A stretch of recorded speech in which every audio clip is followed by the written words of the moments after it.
ముఖ్యమంత్రి, తెలంగాణ ఉద్యమ రథ సారథి, 60 సంవత్సరాల తెలంగాణ ప్రజల ఆకాంక్షలను తన పోరాటాల ద్వారా, త్యాగాల ద్వారా, నిరంతర కృషి ద్వారా తెలంగాణ వచ్చిన తెలంగాణను బాధ్యతాయుతంగా భారతదేశానికే తలమానికంగా అభివృద్ధి చేసినటువంటి మహానుభావుడు తెలంగాణ జాతిపిత అయినటువంటి కేసీఆర్ గారిని, అదేవిధంగా తెలంగాణ రాష్ట్ర సాధన కోసమే పుట్టినటువంటి ఒక భారత రాష్ట్ర సమితిని 100 మీటర్ల లోతు బొందబెట్టాలా అని చెప్పని పిలుపునివ్వడం, అదేవిధంగా బీఆర్ఎస్ పార్టీకి సంబంధించినటువంటి పార్టీ జెండాలన్నింటినీ కూడా తెలుగుదేశం పార్టీ కార్యకర్తలారా మీరు విధ్వంసం చేయండి అని చెప్పని ఒక రౌడీ మాదిరిగా పిలుపునిచ్చి అటు బీఆర్ఎస్ తెలుగుదేశం పార్టీ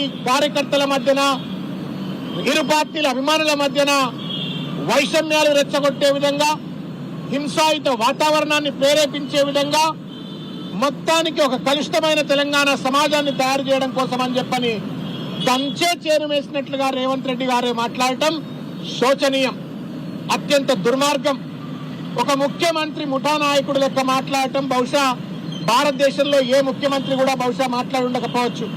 కానీ దురదృష్టవశాత్తు రాహుల్ గాంధీ పుణ్యమా అని చెప్పని తెలంగాణ పాలిటి శాపంగా మారిన రేవంత్ రెడ్డి వాళ్ళ తన నోటు పైన అడ్డి అదుపు లేకుండా, కనీసం చట్టాల పట్ల గౌరవం లేకుండా తెలంగాణ తెచ్చిన తెలంగాణ జాతిపిత ముఖ్యమంత్రిని 100 మీటర్ల లోతు బాతి పెట్టాలట, తెలంగాణ కోసం పాటుపడ్డ బీఆర్ఎస్ పార్టీ దిమ్మెను కూల్చాలట, తెలంగాణకు ద్రోహం చేసినటువంటి, తెలంగాణకు గండి కొట్టినటువంటి 1200 మంది బిడ్డలు తెలంగాణ ఉద్యమకారులు అమరులు కావడానికి కారకులైనటువంటి ఒక తెలుగుదేశం పార్టీ ఇక్కడ బతకాలా, బట్ట కట్టాలా, వాళ్ళ పార్టీ ఉండాలా, వాళ్ళ పార్టీ దిమ్మలు ఉండాలా, బీఆర్ఎస్ పార్టీ ఉండద్దు, 100 మీటర్ల బొంద పెట్టాలా, దాని నాయకుడైన కేసీఆర్ గారు బట్ట కట్టొద్దు, 100 మీటర్ల లోతులో బొంద పెట్టాలా. ఇది మనుషులు మాట్లాడే భాషేనా? రాక్షసులు మాట్లాడే భాష? రాజ్యాంగం మీద గౌరవం ఉన్న కనీస నాగరికత తెలిసిన వ్యక్తి మాట్లాడే మాట అని చెప్పని వాళ్ళ తెలంగాణ సమాజాన్ని మేము ప్రశ్నిస్తా ఉన్నాం. ఈ విషయం పైన పోలీసు వారు నిష్పక్షపాతంగా, తప్పు ఎవరిదైనా తప్పే, the rule has to be applied equally to for everybody.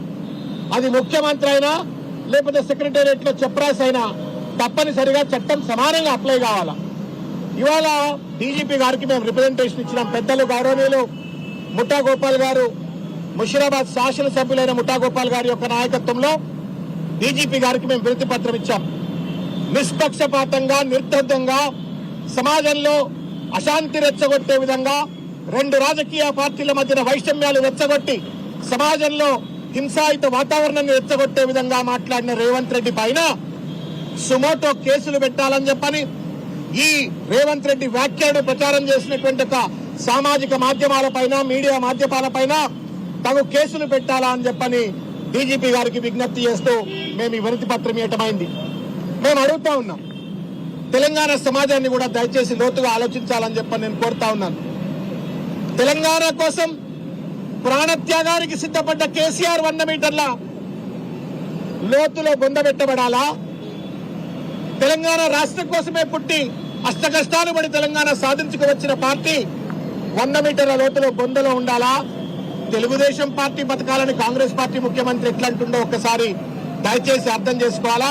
ఈ రాజకీయ వ్యభిచారం ఏందని చెప్పని కూడా ఇవాళ రేవంత్ రెడ్డిని గల్లాబట్టి నిలదీయాల్సిన అవసరం ఉందని చెప్పని